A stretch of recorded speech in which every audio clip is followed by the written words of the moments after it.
Do you know many people are having trouble with replacing their Garmin BarkLimiter Deluxe battery? Don't worry. In this video, we'll show you how you do this. Let's start. Step 1. Clean device. First, clean your Garmin BarkLimiter Deluxe to remove any dirt or debris. This ensures safe opening of the device. Step 2. Remove screws. Using the provided security screwdriver, remove the 4 corner screws on the device.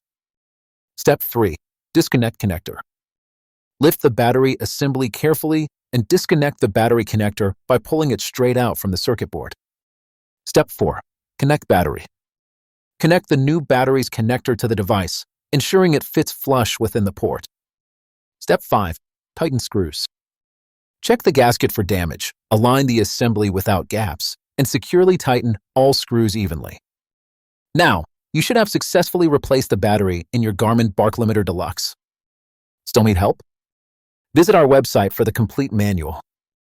There you will also find questions and answers from other Garmin users. Did you find this video helpful? By subscribing, you help us continue to answer users' questions. So, subscribe to our channel. Thanks for watching, and see you in the next video.